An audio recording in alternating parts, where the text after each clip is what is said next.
একজন সাধারণ কর্মী, আপনার অনেক ইতিহাস বলবেন, সব ঠিক আছে। পার্টি যখন আমাকে যে দায়িত্ব দিয়েছে আমি এটা পালন করেছি। এখানে আমার সামনে বহু কার্যকর্তা বসে আছেন, রাজ্য স্তরে জেলা স্তরে কাজ করেছেন, অনেকে হয়তো দায়িত্ব নেই। তো আমরা পার্টির কর্মী হিসাবে কাজ করতে থাকি। পার্টি যখন যাকে মনে করে যে কাজের যোগ্য, তাকে সে দায়িত্ব আমরা চেষ্টা করি পালন করার। আমিও করেছি, আজ আমার কোনো দায়িত্ব নেই।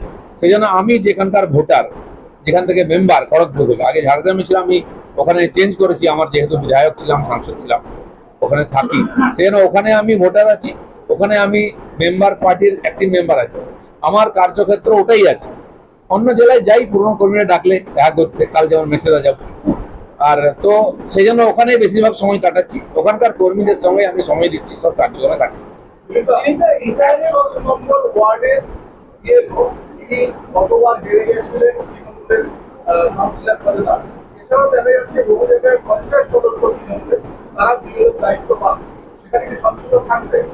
দেখুন, এই সমস্যাটা তো আগের থেকেই আছে। আমরা বহু জেলাতে লিখিতভাবে কমপ্লেন করেছি। আমার খড়গপুরেতে, সেখানে বিজয়া সম্মেলন করেছে টিএমসি এক্স কাউন্সিলর, সেখানে বিএলওরা এসেছে এবং সেখানে ঘটা করে সবাই পরিচয় করানো হচ্ছে, ইনি বিএলও দেখে অমুক জায়গায় বুথে আছেন।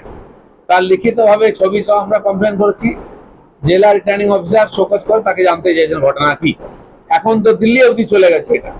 আমাদের একজন রাজ্যের সেক্রেটারি, তিনি পোস্ট করেছেন ছবি দিয়ে কারা কারা কোথায়, তারা বিএলও, তারা টিএমসির প্রোগ্রামে আছে। তো এটা চেয়েছেন ইলেকশন কমিশন, আমরা বিরোধী পার্টি হিসাবে কমপ্লেন করেছি। আর এটা নিরপেক্ষ হবে না বলেই রাজনীতিক কর্মীদেরকে বিএলও থেকে বাইরে রাখা হয়েছে। তো সেটা যদি হয়, এখন তাদের নেতারা ডায়লগ দিচ্ছে শুনলাম, যে তাহলে কোথায় পাওয়া যাবে, গুজরাট থেকে নিয়ে আসুক। তো সরকার চালাবার জন্য হয়তো গুজরাট থেকে লোক আনতে হবে।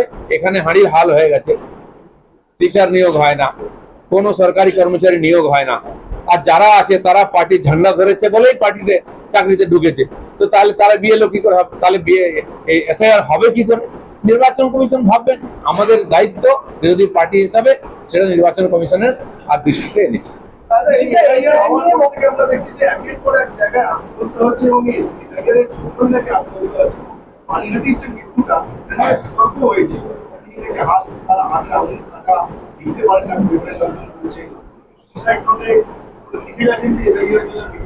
একটা সাধারণ বুদ্ধিতে আপনি বলুন, আমরাও অনেক জায়গায় দেখেছি সুইসাইড করতে, গলায় দড়ি দিয়েছে, মারা গেছে, তার হাত পা টান হয়ে যায়, খুব কষ্ট হয়, মারা যায়, মনে হয় যে তিনি হাতে কিন্তু নোটটা ধরে রেখেছেন, জেনে বুঝে যে এটা আমি ছাড়বো না, মরে যাই যাই হোক। এরকম হয় কি কোথাও? নিজের হাতে তার আঙুল নাই, লিখতে পারে না, কেবল লিখতে পারে কন্ট্রোভার্সি। তার বাড়ির লোকই একরকম বলেছিল, পরের দিন ধমকে চমকে তাকে টিএমসি অন্যরকম বলিয়ে দিল। এই যে মিথ্যাচার, আর দুর্ভাগ্যের মমতা ব্যানার্জি এটাকে টুইট করছেন। এই ধরনের একটা ছেঁদো কথা যেটা বুথের লোকেরা করতে পারে, কাল বললো যে ভুল হয়ে গেছে, উনি করছেন। মানে কত মরিয়া হয়ে গেছে মিথ্যাটাকে গ্রহণ করার জন্য, শক্ত করার জন্য। এর থেকে বোঝা যাচ্ছে ভয়ঙ্কর চাপে। নালে দেখুন, বিহারে হয়ে গেল, করেছিলেন এটা কংগ্রেস বা রাহুল গান্ধী, কিন্তু মনে পড়লো যে 12বার এসআইআর হয়েছে আর কংগ্রেসের নেতৃত্বে প্রত্যেকবার হয়েছে, কোনো কমপ্লেন আসেনি। তামিলনাড়ু তো শুরু হয়েছে, 5টা রাজ্যে আগামী বছর নির্বাচন, সেখানে হচ্ছে, কোথাও কোনো সমস্যা নেই। খালি সমস্যা পশ্চিমবাংলায়, কারণ এখানে টিএমসি আছে। দেশের স্বার্থে, দেশের ভালোর জন্য কোনো কিছু হলে দেখবেন বিরোধিতা এখান থেকেই হবে। আমি তো উল্টো বলি, যে জিনিসের বিরোধিতা পশ্চিমবাংলা সরকার বা পার্টি করবে সেটা দেশের জন্য ভালো। তো সেই জন্য ছোটবেলায় বাচ্চারা তেতো খেতে চায় না, অন্য কিছু ওষুধ খেতে চায় না, চেঁচামেচি করে, কারণ ওটা শরীরের জন্য ভালো হলে আমরা খাওয়াই। তো দেশের জন্য ভালো হলে টিএমসি চেঁচাবে নিশ্চিত। আর দেশের জন্য যারা কাজ করছে, সুপ্রিম কোর্ট, হাইকোর্ট, আর আর্মি, সিআইএসএফ, বিএসএফ, আধা মিলিটারি, যত এরা দেশের স্বার্থে, দেশের জন্য কাজ করে জীবনের ঝুঁকি নিয়ে, এদের বিরুদ্ধে বলে এদের রাজনীতি।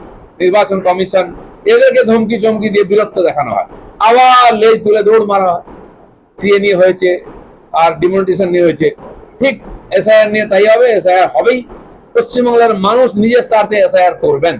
যে একটা বুথে হয়তো যেখানে বাংলাদেশিরা ঢুকে আছে বেশি, গন্ডগোল করার চেষ্টা হবে, সে ভোটের দিনও হয়, তাহলে ভোট আটকায়, এটাও হয়ে যাবে।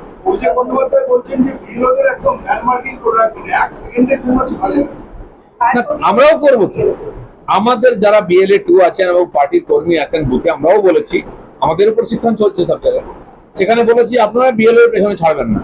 আমাদের দায়িত্ব হচ্ছে বিএলও কে সহযোগিতা করা। এটা সরকারি নির্বাচন কমিশনের কাজ, যেমন ভোটার লিস্টে নাম তোলা হয়, এটা সিস্টেম পরম্পরার মধ্যে পড়ে। তিনি যাবেন, ফর্ম দেবেন, বুঝিয়ে দেবেন কি কি ডকুমেন্ট লাগবে, আর লোককে বুঝিয়ে আসবেন কি ফর্ম ফিল আপ। যদি সারা করতে না পারে উনি করে দেবেন। এই কাজটা সুষ্ঠুভাবে হোক, এটা সবাই দেখবে।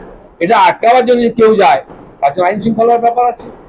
মমতা ঠাকুর এসআইআর নিয়ে বলছে 5 তারিখ থেকে আবারও কমিশনে বসবেন, এই এর মুখপাত্রের নাম বার করা যাবে না, এই নিয়ে টিএমসির লোকেরা বহুবার আমরণ অনুসরণ করেছে, একটা লোকও মরেনি আজ পর্যন্ত।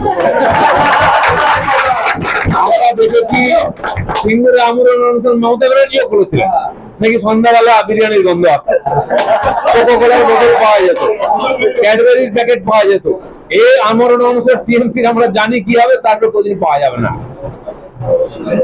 এসআইআর হবে, প্রচুর মানুষের বাদ যাবে, নাম বাদ চলে যাবে, কিন্তু বিজেপি কি 2026-এর জন্য প্রস্তুত? কি মনে হচ্ছে আপনার? কি দেখলে আপনার মনে হয় যে প্রস্তুত আছে? সেটা আপনি বলুন। আপনারা দেখছেন আমাদের যারা সর্বভারতীয় অবজারভার আছেন, আমাদের প্রদেশে যারা নেতা আছেন, তারা প্রতিদিনই বৈঠক করছেন। এখন আমাদের প্ল্যানিং হচ্ছে, এবং জেলাতে মন্ডল স্তর পর্যন্ত যেমন এসআইআর নিয়ে হচ্ছে, সেরকম বিজয়া সম্মেলন হচ্ছে, এবং প্রশিক্ষণ চলছে নিয়মিত। এটা এখন ইলেকশন শুরু হয়নি, ডিক্লেয়ার হয়নি, তো সেজন্য প্রচার প্রসারের ব্যাপার নেই। মাঝখানে মাননীয় প্রধানমন্ত্রী এসে গেলেন, মাননীয় গৃহমন্ত্রী এসে গেলেন, সভা সমিতিও হয়ে গেল। তো এগুলো চলছে, ইলেকশন ঘোষণা হয়ে যাবে, এসআইআর পুরো হয়ে যাবে। এখন সমস্ত শক্তি লাগিয়ে আমরা এসআইআর যাতে ঠিক হয় সেটা দেখছি। তো প্রস্তুতি পুরো আছে। পার্টি গত 10 বছর ধরে একাধিকবার লড়াই করে এগিয়েছে, ধীরে ধীরে কর্মীরাও প্রস্তুত আছেন, সবাই আছেন, সবাই দেখছেন। যখন পার্টি আহ্বান করে সবাই নেমে পড়বে। আপনার এই দীর্ঘ রাজনৈতিক ক্যারিয়ারের একটা অভিজ্ঞতা থেকে আপনি কি মনে করেন সিটের সম্মানিত একজন এক একভাবে ইতিমধ্যে ঘোরাঘুরি শুরু করে দিয়েছে? না না, নির্বাচনের আগে তো সবার বলার অধিকার আছে, সব পার্টির জেতার অধিকার আছে, যতদিন না ভোট গণনা হচ্ছে। ভোট গণনা হয়ে গেলে সব পরিষ্কার হয়ে, ততদিন পর্যন্ত সবাই জিতবে। হতে হবে। আপনি কি মনে করছেন কি হতে পারে? আমি অত বুদ্ধিমান লোক নেই, এত দূরদর্শী নেই যে আগে থেকে ভবিষ্যৎবাণী করে দেবো। হ্যাঁ, গতবারে আমরা বলেছিলাম, লড়াই করেছিলাম, জিতবো বলে। আর লড়েছি, জিততে পারিনি, কিন্তু 3 থেকে 77 গেছি, এটা তো ঐতিহাসিক জয়, এটা সবাই দেখে।